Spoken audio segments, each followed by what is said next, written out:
Irish Media Network. We entertain. Hello there, I'm Phil Hartnoll from Orbital, and this is about last night.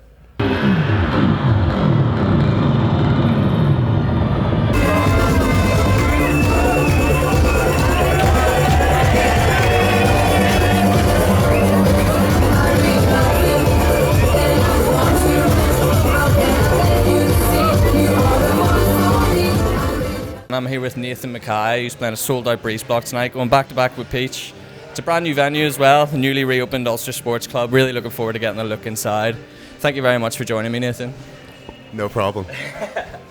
So there's only one place to start, really, the new album. Blue Springs, coming out in Lucky Me Records May 3rd, I believe it is. Yeah. The concept is absolutely incredible. Like you've reimagined Castle Morton, that infamous rave in 1992, and give it like this futuristic twist. There's a futuristic woodland party. It's a data miner rebel, I believe, clashes with the police authority.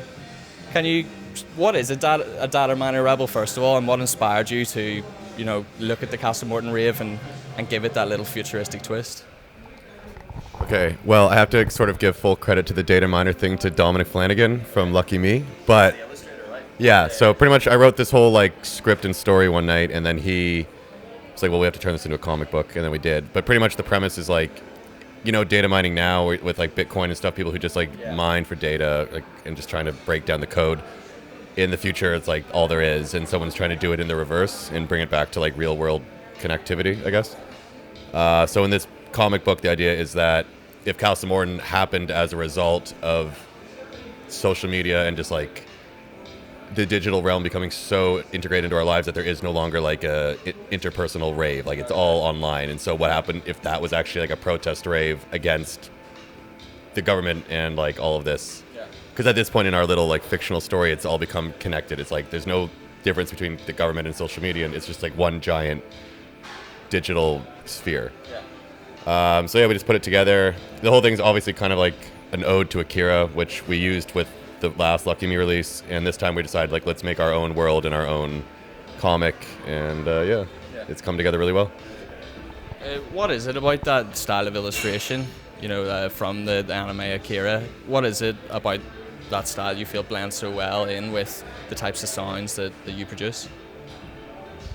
I'm not even sure if it blends that well with my music, but I happen to have an affinity for it, and I just knew, with Akira, it's one of the most detailed things of all time. It took 12 years to draw, and I knew that Dom from Lucky Me is so intense about detail orientation that he would do it justice. So yeah, I just want to see. And then also, I guess from the style, it's just, there's so many, with comic books, there's so many different types of styles to do, and I guess with my own music, especially this album, there's so many different styles of music on it, so it kind of works in that sense.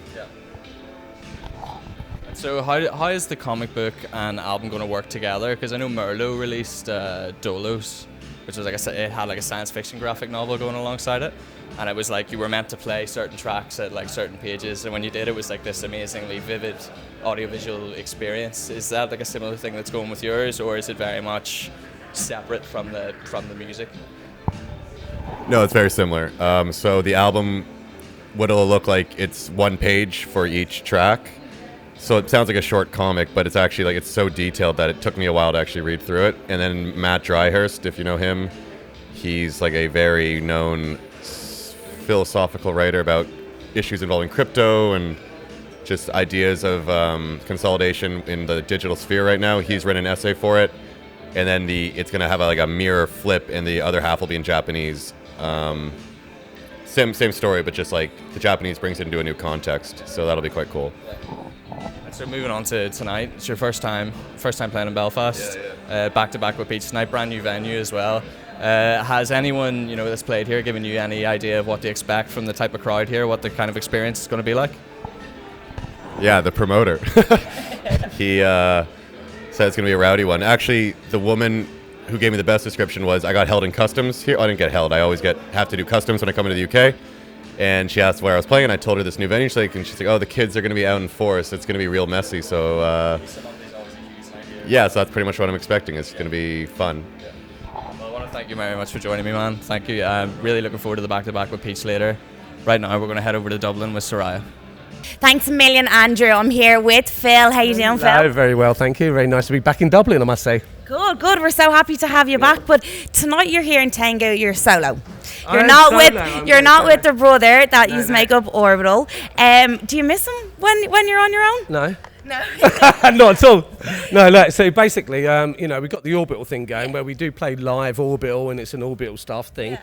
We've got huge production, come see us in Galway here later on in the year.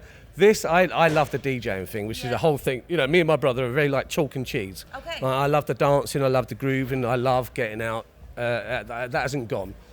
Call me Peter Pan or whatever you like. Yeah. And, just trailblazing for the over 50s, No, keep her lit, I like Yeah, keeping it.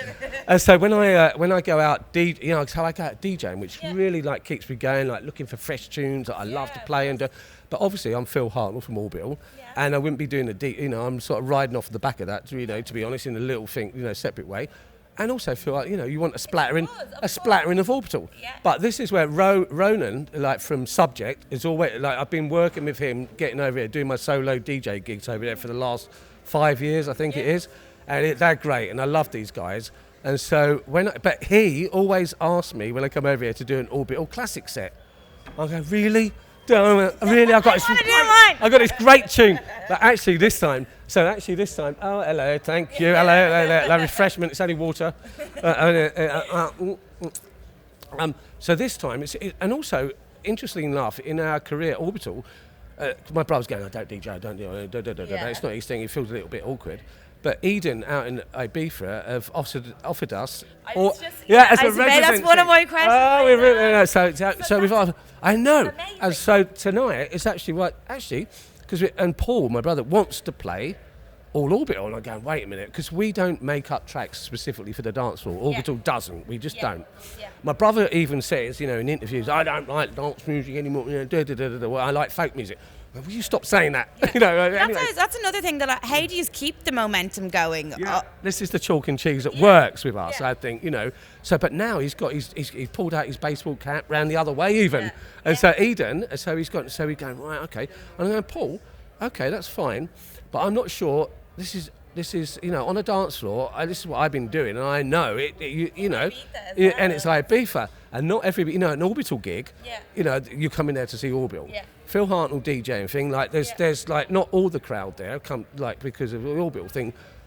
So you have to be a little manoeuvre, and it's quite tricky really. Yeah. Hard life, right? Choosing which tracks to play. You work it well. Because I know. So, but all I want people is to have the best time in their life, sort of that, well, not in the, that's the ultimate gay, that would be good. Anyway, so this one, and then Row and Subject has gone, right, can you do Orbital Classics? I'm going, okay. Actually, this time, because of Eden, it's quite, mate, really kicked me up the arse and going, right, I'm really just going to have to try this, and so, which is what I've done. And also, me and my brother have been working on some remixes. We've done 3 different remixes in the past few weeks. And we've got one, there's a guy, Thomas somebody or other, he's a Polish guy, forgive me, but I'm really not good with names, but he did Machinarium, which people might know. It's a game on all video formats, like a little thinking game. Lovely graphics by this artist, I can't remember, obviously. It's their 10th anniversary, and he's so we did a remix of his, which I'm going to start off, and we got a Plaid, which people might have heard of, a Plaid band, really good, anyway. So we've done a remix, but with a little bit of the dance floor influence, which my brother's thinking now, which is why I'm trying to I've always go, Paul, come on, let's do a dance track. We go, we go, one note bass lines, we go, so simple. I go, yes, it's so simple, let's do it. But it's not, he hasn't got the reason, he hasn't got the I think that's maybe why he's worked so well together. Yeah, but this time, because we got Eden, he's going, let's do. And I'm going, great. He's getting more excited about it. So I'm really excited because I've been trying. Now he's got a reason to do dance music again. Exactly. And so it's brilliant. So that's going to be amazing, though. How many dates have you got there? I think it's 9. 9 actually. Yeah, it started off with 3 and now it's 9, which would be hello. Yeah. Fantastic because now you've some serious hardcore fans. Yeah, well, so tonight, for instance, I'll be playing 3 new remixes. Okay, also, I've got a fantastic remix of Belfast by David Holmes that is done. And I'm going to, and it's just like amazing. It's just really good. I can't wait. We're very excited. We're very excited for it tonight. Definitely. So I'm going to ask you a few more questions. So, so making music, what has that taught you along the way? Whoa. Making and playing What has it music. taught me? Yeah. What has it taught me? I don't know actually. What's it taught me? I don't know. I haven't thought about it. I've never contemplated Yeah. what that's done, because I'm a little bit. I never wanted to be in a band. It wasn't my ambition. I love instrumental music. I love electronic music. It's always been a drive. Got a little drum machine, like back in the day, like 80s I'm talking about, and just doing it as a hobby in the background. My brother was a bit more, in bands and things like that, so we got together. How did that happen? Well, because we lived together. We just had to. So I got my drum machine. I got a synthesizer. I'm going, Paul, like you do a bit of music, don't you? Come and show me like what happens here. And so we just did that together, and then we had a sort of like an album. So I go, why don't we just like make a cassette and go around to the record shops and do that? Record companies, I mean. Yeah. Nobody was interested. Jazzy M picked up on Chime. Yeah, I know. Jazzy M picked up on Chime, which I really, it's not really my favourites actually, to be honest. But they're still one of my babies. I shouldn't have said that out loud, should I? But anyway, bless it. And that's what kicked off back in 1990 as one of. It wasn't a word anthem then. Do you know what I mean? And then that kicked us. During the early 90s, that time. People would do a PA, they called it, and so you go in, pop into a club for 20 minutes, and a lot of people would just mime, and we set up a studio instead, going like, play tracks like Satan, cleared the dance floor, and that's what we do, and it just, I was supposed to go to university 1 year, and I go, look, wait a minute, this has just happened, can I defer it for a year? And I went, yeah, sure, and I was going, because I had kids at that time, so I had to think about funding the family. And so we had Chime, we did white labels, selling them to, and then by the time we were like pressing up like the 3,000, Pete Tong from London Records going, wait a minute, I'm going to license that, and can I defer my university? Yeah, and I never looked back since. It was like, well, bish bash. Don't ever. Pressing it. Don't know what it's taught me. It taught me just to do what you like. Go for it. If you can, go for it. Go for it. Yeah, but that's me all over. Yeah, it never taught me that though. It never taught me that because I was. That's what I was like. I was born going for it. Yeah, well, come here. Look, I wish you all the best for tonight, and I think you're going to absolutely rock it. I can't wait to hear your set later on. You're so much fun. Can I just say about the Irish people? We're absolutely like top of our super. I tell you what it is. We are a good crowd. Aren't we? Brilliant, right? You go for it. When you go out, you go for it. Also, you've got you can tell that you've got a respect for people's creativity in their music. Yeah, even if you don't like a track, well, some people can't do it, but generally, people give you okay, well, I don't like it, but and that's it. And it's such a brilliant go for it attitude, and do your own thing. I love it. It's a win-win. Totally. Well, come here. Absolute pleasure to meet you. Thank you so much. And back to you, Joe. I'll see you later, guys. Bye. Right. Bye. Sorry. Thanks a million, Soraya. Welcome to the West, folks. Once again, folks, my name is Joe, and tonight I'm with Ronan Keeley, a.k.a. Junior Brother. Ronan, thanks a million for joining us. Welcome to About Last Night. Thanks very much. Good to be back on the West Coast. Good to be back again in the Midwest Coast, yeah. Middle of the West Coast. As opposed to the Southwest. Oh, Kerry obviously is West Coast as well. Going to jump straight in. So it's been announced that your debut album, Pull the Right String, is going to be released on the 24th of May. Really, really looking forward to it. It's been 5 years in the making. What do we have to look forward to? It's an album that, as you said, took that long, but it took, I suppose, a bit longer to write. So first album always has a lot of material from when you're very young to when you are that age. So I would say it kind of encompasses everything, everywhere I've been up until this point. And I can't wait to have it out, yeah. Great stuff. And Full of Wine, the single has been released so far. Why did you choose it as the single to release prior to the album? Well, it's the second single release. There was another one a bit early on, actually in December last year, called The Back of Her. But Full of Wine was with the announcement of the album, of course. So it's the song that I think it encompasses the whole of the album the best, I think. It's good representation of the album as a whole. Yeah, exactly. Yeah, even better than the first single. So that's why I picked it. Yeah. Great stuff. For people who haven't heard your music, so it's very, first of all, there's a great musicality element to it, but what really fascinates me is the lyrics behind it and the vocals. Give us an insight into your creative process. Your lyrics are very irrelevant and they're very irreverent but very relevant, particularly for your own background. So give us an idea of where it comes from. The lyrics would, I'm not too sure. I'd write in a way where that I wouldn't usually have an end goal in mind with the song, but so in that way the lyrics would come out quite freely. And I view writing a lyric just as being creative, so I don't get too bogged down in anything. So I just let myself go with the flow, I suppose. And when you do that enough and you write enough songs, you get used to controlling that flow. Like so, it'll come from a subconscious part, but I also control it too. So that would help with just going back to lines and making sure each word fits and things like that. Bit of organisation behind it. Yeah, maybe the first draft would be kind of a free go at it, and then I'd come back to it and do a number of other drafts to make sure it's as perfect. It's tight, yeah, perfect. So, Body and Soul have just announced their lineup for the summer. You're going to be included in it. It's the 10-year anniversary of their first festival. Very exciting times. You looking forward to it?